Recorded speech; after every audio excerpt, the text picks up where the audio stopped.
TLP کے مرکزی رہنماؤں کی جانب سے کیا گیا۔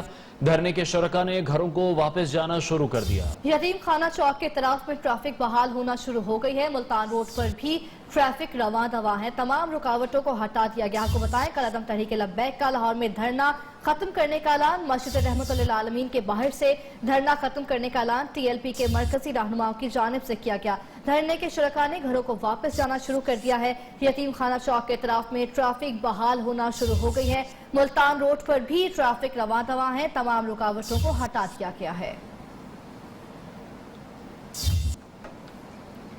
شان رسالت میں گستاخی اور توہین آمیز خاکوں کی اشاعت پر فرانسیسی سفیر کو ملک بدر کرنے کے لیے بحث کی جائے۔ قومی اسمبلی میں قرارداد پیش کر دی گئی۔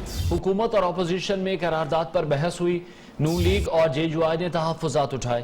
اسپیکر اسد کیسر نے حکومت اور اپوزیشن کو متفقہ قرارداد لانے کی ہدایت کرتے ہوئے اجلاس جمعے کی صبح 11 بجے تک ملتوی کر دیا۔ قومی اسمبلی کا ہنگامی اجلاس۔ پرائیویٹ ممبر امجد خان نیازی نے فرانسیسی سفیر کی ملک بدری کی قرارداد پیش کر دی۔ فرانسیسی سفیر کو ملک سے نکالنے کے مسئلے پر بحث کی جائے۔ PTI رکن علی محمد خان نے قرارداد کی تائید کی۔ بتایا یہ وہی قرارداد ہے جو حکومت اور مذہبی تنظیم کے مذاکرات میں طے پائی۔ ہم حکومت تو کسی چیز میں ہم دعوے دار نہیں اس کو چینج کرنے یا کچھ بھی۔ اسپیکر نے قرارداد بحث کے لیے منظور کر لی۔ نون لیگ نے کہا تحفظ ناموس رسالت پر کوئی دو رائے نہیں، لیکن یہ قرارداد ناکافی ہے۔ Private member business naan official business ہوتا ہے۔ Committee of the whole house. Speaker کا کہنا تھا قرارداد پر حکومت اور اپوزیشن سیاست نہ کریں۔ یہ بہت سینسیٹیو مسئلہ ہے، مہربانی کرے اس پہ پالیٹکس نہ کرے۔ JUI کے مولانا اسد محمود نے کہا قرارداد کے دوسرے حصے پر تحفظات ہیں، جذبات نہ سنیں تو پارلیمنٹ نہیں چلنے دوں گا۔ اگر آج آپ نے اس قرارداد پر اپوزیشن کو نظر انداز کیا، اس پارلیمنٹ کو نہیں چلانے دوں گا۔ نور الحق قادری نے سانحہ ماڈل ٹاؤن کا حوالہ دیا تو ایوان میں شور شرابہ ہوا۔ ماڈل ٹاؤن کا منظر آپ نے دیکھا ہے۔ اسپیکر اسد کیسر نے حکومت اور اپوزیشن کو متفقہ قرارداد لانے کی ہدایت کرتے ہوئے اجلاس جمعہ صبح 11 بجے تک ملتوی کر دیا۔ گورنمنٹ اور اپوزیشن جو بات کرنا چاہتے ہیں آپس پہ بات کرے۔ قومی اسمبلی میں پیش کی جانے والی قرارداد میں کہا گیا ہے کہ فرانسیسی میگزین کی طرف سے حضور اکرم صلی اللہ علیہ وآلہ وسلم کی توہین سے پوری دنیا کے مسلمانوں کے جذبات مجروح ہوئے ہیں۔ فرانسیسی صدر کی جانب سے ایسے عناصر کی حوصلہ افزائی افسوسناک ہے۔ یہ ایوان مطالبہ کرتا ہے کہ فرانسیسی سفیر کو ملک سے نکالنے کے مسئلے پر بحث کی جائے۔ مطالبہ کرتا ہے کہ فرانسیسی سفیر کو ملک سے نکالنے کے مسئلے پر بحث کی جائے۔ فرانسیسی سفیر کو ملک سے نکالنے کا معاملہ۔ قومی اسمبلی میں قرارداد پیش۔ قرارداد کے متن میں کہا گیا فرانسیسی میگزین کی طرف سے مسلسل حضور اکرم صلی اللہ علیہ وآلہ وسلم کی توہین کر کے پوری دنیا کے مسلمانوں کے جذبات کو مجروح کیا گیا۔ مذہبی ہم آہنگی اور امن کو ٹھیس پہنچانے کی کوشش کی گئی۔ فرانسیسی صدر کی جانب سے ایسے عناصر کی حوصلہ افزائی افسوسناک ہے۔ یہ ایوان مطالبہ کرتا ہے فرانسیسی سفیر کو ملک سے نکالنے کے مسئلے پر بحث کی جائے۔ یورپی ممالک اور فرانس کو معاملے کی سنگینی سے آگاہ کیا جائے۔ تمام مسلم ممالک معاملے کو بین الاقوامی فورمز پر اٹھائیں۔ قرارداد میں کہا گیا بین الاقوامی تعلقات کے معاملات ریاست کو طے کرنا چاہیے۔ کوئی گروہ، فرد یا جماعت غیر قانونی دباؤ نہیں ڈال سکتی۔ قرارداد میں صوبائی حکومتوں سے تمام اضلاع میں احتجاج کے لیے جگہ مختص کرنے کا بھی کہا گیا تاکہ عوام کے معمولات زندگی میں کوئی رکاوٹ نہ آئے۔ ایوان میں وفاقی وزیر نور الحق قادری اور احسن اقبال کے درمیان بھی بحث۔ نور الحق قادری نے کہا مسائل کا حل چوکوں اور چوراہوں کو بند کرنے سے نہیں ہوتا۔ اپوزیشن کے دور حکومت میں ماڈل ٹاؤن کا سانحہ وقوع پذیر ہوا۔ اسلام آباد کے فیض آباد چوک میں نہتے افراد کو گولیاں ماری گئیں۔ جواب میں احسن اقبال نے کہا وزیر موصوف نے جو بیانیہ یہاں بیان کیا وہ قابل افسوس ہے۔ جو حضور صلی اللہ علیہ وسلم سے تعلق عمران خان کا ہے وہ نہ کسی پیر کا ہے اور نہ کسی مولوی کا ہے وہ تعلق۔ ہم نے دیکھے ہیں آپ کے ختم نبوت کے جذبے کو، جب یہاں سے انتخابی قوانین میں ختم نبوت کو بلڈوز کیا جا رہا تھا، جب ممتاز قادری کو پھانسی دی جا رہی تھی۔ ماڈل ٹاؤن کا منظر آپ نے دیکھا ہے۔ اس قرارداد کے ساتھ وہ معاہدہ بھی اس ایوان کے سامنے پیش کیا جانا چاہیے تھا۔ وزیر اعظم کو یہاں پر آنا چاہیے تھا، because There can be no more important business than ناموس رسالت صلی اللہ علیہ وسلم. کیا آپ کا ایک تنظیم کے ساتھ جو معاہدہ ہے کیا وہ اس ایوان کو ہوسٹیج آپ بنا رہے ہیں؟ آپ اس ایوان کو کہہ رہے ہیں کہ بحث کریں، ساتھ ہی اس قرارداد میں کہہ رہے ہیں کہ یہ کام تو صرف ریاست نے کرنا ہے. اسپیکر قومی اسمبلی اسد کیسر اور شاہد خاقان عباسی میں تلخ جملوں کا تبادلہ. بات کا موقع نہ ملنے پر شاہد خاقان عباسی اسپیکر ڈائس پر پہنچ گئے. سابق وزیر اعظم کی دھمکی پر اسد کیسر سخت سیخ پا ہو گئے اور کہا کہ وہ اپنی حد میں رہیں. نہیں آپ کو بھی میں وہ کام کروں گا. آپ اپنے حد میں رہیں، آپ بھی اپنے حد میں رہیں. آپ جو ہے نا اپنے حد میں اپنی سیٹ پہ جائیں، اپنی سیٹ پہ جائیں. شاہد خاقان عباس صاحب، آپ ہاؤس کے اندر اس کو متنازع بنا رہے ہیں. یہ قرارداد ناکافی ہے بدقسمتی سے.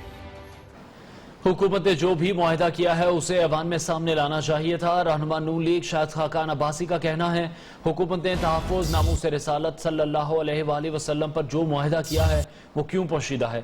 وزیر اعظم لیڈر آف ہاؤس ہیں، وہ آ کر اپنی پالیسی کا دفاع کریں، انہیں چیلنج کرتے ہیں. ہمارا اسپیکر صاحب سے کوئی ذاتی جھگڑا نہیں ہے، لیکن اگر اسپیکر صاحب ہاؤس کا احترام نہیں کر پائیں گے، وہ اپوزیشن کا احترام نہیں کر پائیں گے، وہ بولنے کی اجازت نہیں دیں گے، تحفظ ناموس رسالت پر اگر بولنے نہیں دیں گے تو پھر وہی ہوگا جو آج ہوگا، بلکہ اس سے بھی بدتر ہوگا. میں نے اس ہاؤس میں 32 سال گزارے. اسپیکر صاحب کل آئے ہیں، ہم نے اسپیکر دیکھے ہیں، ہاؤس کس طرح چلتا ہے یہ بھی دیکھا ہے. شاہد خاقان عباسی نے اسپیکر کے بارے میں جو بات کی اس کی مذمت کرتا ہوں. وزیر اطلاعات فواد چودھری کا کہنا ہے کہ شاہد خاقان عباسی کو اسپیکر سے بات کرنے کی تمیز نہیں. یہ ایک جوتا ماریں گے تو دوسری طرف سے 100 جوتے مارے جائیں گے. شاہد خاقان عباسی اسپیکر میں اسمبلی میں گنڈوں والا رویہ اپنایا. بڑی مذمت کرنا چاہتا ہوں ابھی جو شاہد خاقان عباسی صاحب نے اسپیکر نیشنل اسمبلی کے بارے میں جو بات کی. اگر پارلیمنٹ کو ہم ایک اکھاڑا ہی بنائی رکھے اور کھڑے ہو کے یہ کہے کہ میں اسپیکر صاحب میں آپ کو جوتا ماروں گا، اور پھر ادھر سے بھی تو ظاہر ہے کسی نے آپ کو جوتا ایسے تو نہیں مارنے دینا نا. آپ ایک ماریں گے ادھر سے 100 جوتے آئیں گے. شاہد خاقان عباسی ہوں، احسن اقبال ہوں، فضل الرحمان ہوں، یہ دوسرے سارے ہوں، ان کا تو اسلام کی لڑائی نہیں ہے، ان کی اسلام آباد کی لڑائی ہے. ہر کوشش انہوں نے کر لی کہ کسی طریقے سے ہم حکومت کو گرا لیں. کتنے ان کے رنگ پیلے پڑے ہوئے ہیں. ایک بالکل گنڈوں والا رویہ اختیار کر کے یہ سمجھیں کہ کوئی آپ کے دباؤ میں آ جائے گا تو یہ تو نہیں ہونا. تحریک لبیک پر پابندی برقرار رہے گی. سعد رضوی کو ایم پی او کے تحت رہا کیا گیا. وزیر اعظم کہتے ہیں ناموس رسالت کے معاملے پر پوری قوم متحد اور یکزباں ہیں. ٹی ایل پی کا مقصد ٹھیک ہے لیکن طریقہ کار درست نہیں تھا. وزیر اعظم عمران خان کی زیر صدارت تحریک انصاف اور اتحادی جماعتوں کی پارلیمانی پارٹی کا اجلاس پارلیمنٹ ہاؤس میں ہوا. وزیر داخلہ اور وزیر مذہبی امور کی بریفنگ میں بتایا گیا کہ تحریک لبیک پر پابندی ختم کرنے کا کوئی فیصلہ نہیں ہوا. ٹی ایل پی کارکنان پر قتل کے مقدمات واپس نہیں لیے جا رہے. اجلاس سے خطاب میں وزیر اعظم نے کہا کہ ٹی ایل پی اور حکومت کا مقصد اور مطالبہ ایک ہی ہے. اپنے خطاب میں صورتحال واضح کر چکا ہوں، صرف طریقہ کار پر اختلاف ہے. ساری خرابی آپ ہی کی پیدا کردہ ہے، اسے ٹھیک کرنے ورنہ گھر جائیں. Chairman Peoples Party Bilawal Bhutto کی وزیر اعظم عمران خان پر کڑی تنقید. کہتے ہیں chairman Peoples Party Bilawal Bhutto کا کہنا ہے ٹی ایل پی سے کیا گیا معاہدہ قومی اسمبلی میں نہیں لایا گیا. حکومت نے سڑکوں پر ایکشن لیا پھر پابندی لگائی. ٹویٹ میں کہا کہ لوگ جاں بحق ہوئے، 500 پولیس اہلکار زخمی ہوئے، انٹرنیٹ بند کر دیا گیا. وزیر اعظم نے قومی اسمبلی میں بیان نہیں دیا. قومی اسمبلی کو کسی بھی موقع پر اعتماد میں نہیں لیا گیا. پی ٹی آئی اب قومی اسمبلی کے پیچھے چھپنا چاہتی ہے. سابق چیئرمین پیمرا ابصار عالم گولی لگنے سے زخمی. پولیس ذرائع کے مطابق ابصار عالم F11 پارک میں واک کر رہے تھے کہ نامعلوم شخص نے فائرنگ کی. ابصار عالم کو معروف اسپتال منتقل کر دیا گیا. ابصار عالم کا کہنا ہے ایک نامعلوم شخص ان پر فائرنگ کر کے فرار ہو گیا. وفاقی وزیر داخلہ شیخ رشید احمد کا سینئر صحافی ابصار عالم پر فائرنگ کا نوٹس، فوری تحقیقات کا حکم دے دیا. Chairman Peoples Party Bilawal Bhutto نے ملزمان کی فوری گرفتاری کا مطالبہ کیا ہے. سینیٹر عرفان صدیقی کا کہنا ہے ابصار عالم پر قاتلانہ حملہ صحافت اور آزادی اظہار رائے پر حملہ ہے. وفاقی کابینہ نے اشیاء خرونوش کی طلب اور رصد کا ریکارڈ رکھنے کے لیے ڈیٹا بیس کے قیام کی منظوری دے دی ہے. اقوام متحدہ کی آمد گاڑیوں کو کراچی سے کابل لے جانے کی اجازت بھی دی گئی ہے. وزیر اعظم عمران خان کی زیر صدارت وفاقی کابینہ کا اجلاس اسلام آباد میں ہوا. کابینہ نے فیڈرل میڈیکل ٹیچنگ آرڈیننس کے تحت بورڈ آف گورنرز اور نیشنل انشورنس کمپنی کے چیف ایگزیکٹو کی تعیناتی کی منظوری دے دی. کرتارپور راہداری منصوبے کو پیپرا رول سے استثنا دینے اور اسٹریٹجک ایکسپورٹ کنٹرول ڈویژن کے اختیارات منتقل کرنے کی سمریز مؤخر کر دی گئی. ڈاکٹر عشرت حسین کی پی آئی اے کی ری اسٹرکچرنگ پر کابینہ کو بریفنگ مؤخر ہوئی. وزیر خارجہ شاہ محمود قریشی 3 روزہ سرکاری دورے پر ایران کے دارالحکومت تہران پہنچ گئے. وزیر خارجہ ایران کے صدر حسن روحانی، وزیر خارجہ جواد ظریف سمیت اعلیٰ قیادت سے ملاقاتیں کریں گی. پاکستان اور ایران کے سرحدی علاقوں میں بارڈر مارکیٹس کے قیام کے حوالے سے بھی مفاہمتی یادداشتوں پر دستخط متوقع ہیں اور ایران کے بارڈر پوائنٹ من پشین کا کھلنا متوقع ہے. من پشین بارڈر گزشتہ 4 ماہ میں کھلنے والا دوسرا بارڈر پوائنٹ ہوگا. گورنر سندھ عمران اسماعیل کہتے ہیں کہ ہم سندھ کے لوگوں کو کسی کے رحم و کرم پر نہیں چھوڑیں گے. سندھ آج بھی پسماندہ صوبہ ہے. وزیراعظم سندھ کے مسائل کے حل کی بات کروں گا. دوسری جانب خرم شیر زمان واٹر بورڈ حکام پر برس پڑے. کہتے ہیں کہ کراچی کے ہر علاقے کو پانی کی قلت کا سامنا ہے. کچھ لوگ جعلی ہیں جو مال بنا کر دے رہے ہیں.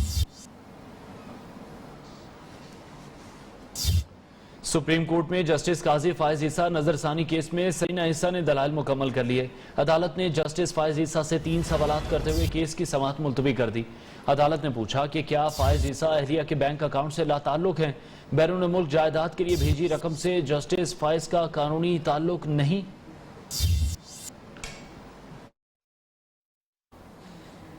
رمضان بازاروں میں چینی خریدنے والوں کی لمبی قطاروں پر لاہور ہائی کورٹ کا برہمی کا اظہار. عدالت نے کل تک لائنیں ختم کرانے کا حکم دے دیا. عدالت نے ریمارکس میں کہا کہ 15 روپے کی سبسڈی کے لیے لوگوں کو بھکاری بنایا جا رہا ہے. عدالت نے متعلقہ فیصلے پر عمل درآمد سے متعلق رپورٹ بھی طلب کر لی.